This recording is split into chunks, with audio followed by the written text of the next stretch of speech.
Everybody wants to go back to the good old days at one point or another, but nobody ever wants to go back to the bad old days. You never hear anybody say that. One of the network bad old days was when we had hubs, but we didn't have switches yet. And certainly now that we've had switches for quite a while, we certainly don't want to go back to having hubs. But a successful cam flooding attack can actually make our switch act just like a hub. And that's not even the only bad thing that happens when you're on the wrong end of a cam flooding attack, because we have tons of flooding going on. And let's talk about that and exactly what's going on with this attack. Now, the cam table, we know that's also the MAC address table, same name. It's limited in size. And just as a quick reminder, I ran a couple of commands right after our LLDP stuff. Show MAC address table, now with one handy dash. It's going to show you all of your MAC addresses, and it's going to lead off with those static entries for the CPU. We've got some dynamic ones here at the bottom. And then just as a quick reminder, I put dynamic at the end of that command, and you get only the dynamic entries, because this table gets really big. So you're going to want to get used to using some filters. It's not that often that you're going to say, in this situation, I need to see the entire MAC address table. And one of the problems with the MAC address table, it's limited in size. It can only get so big.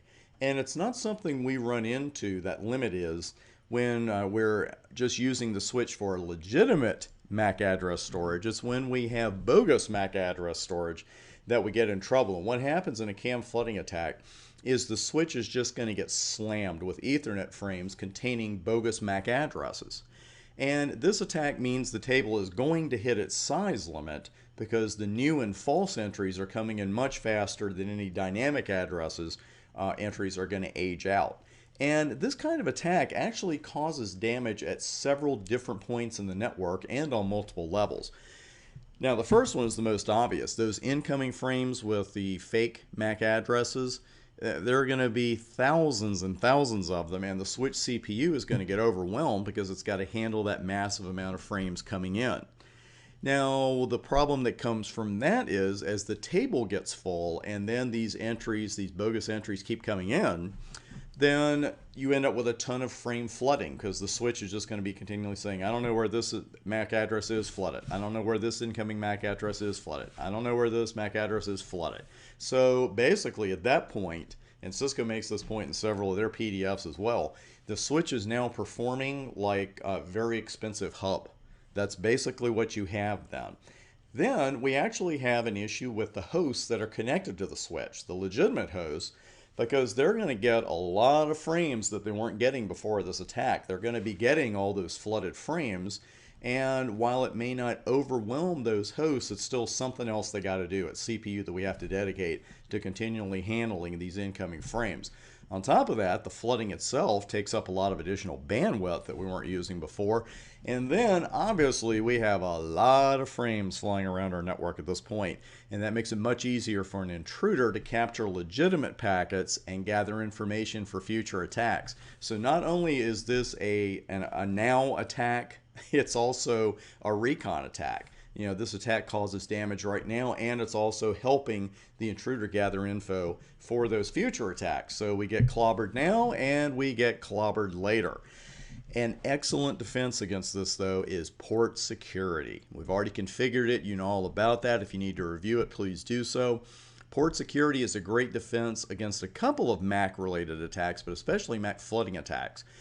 And if left at the default, sure, you're going to have some ports shut down, but it's better to have a bunch of ports go into shutdown mode and then open them up than have your entire switch shut down by this attack. And it's a lot easier to recover from. And of course, you have all those other great side effects of this flooding attack that we talked about a moment ago. Now, a MAC flooding attack, it's akin to being hit over the head with a large club. But a MAC spoofing attack, it's a little more subtle. And we're going to see that on a 4-host network illustration coming up in a moment. I'm going to use each host letter as each value in its MAC address. You'll see that in the table in a moment.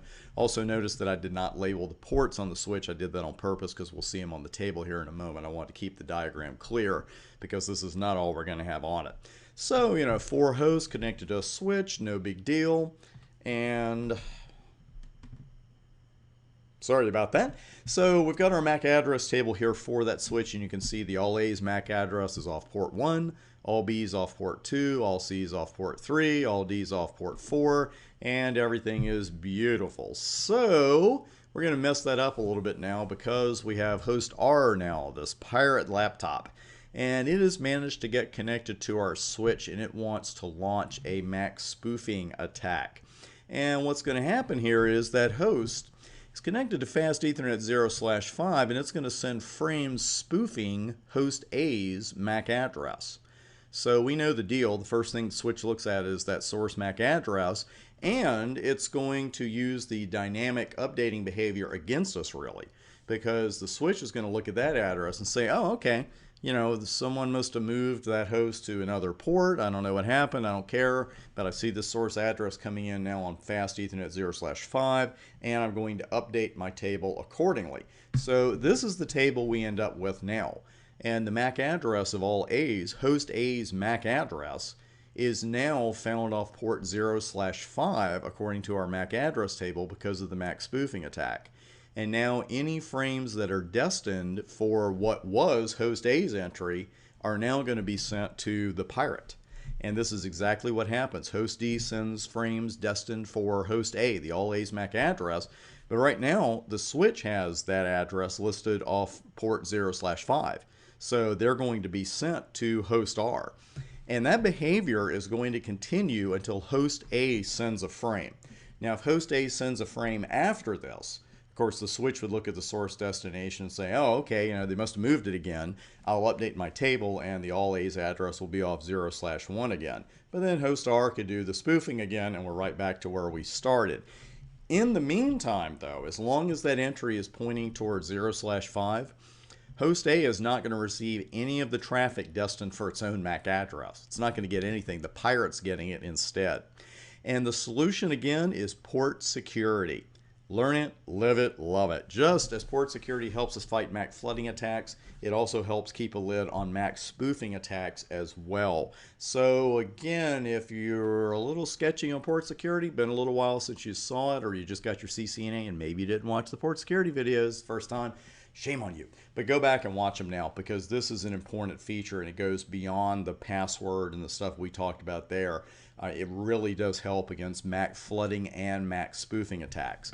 Coming up next, we're going to talk about social engineering, which is a fancy way of saying you told somebody something you shouldn't have told them, but that spoils the video. We're going to have some other stuff on there too, I promise, but that's coming up next.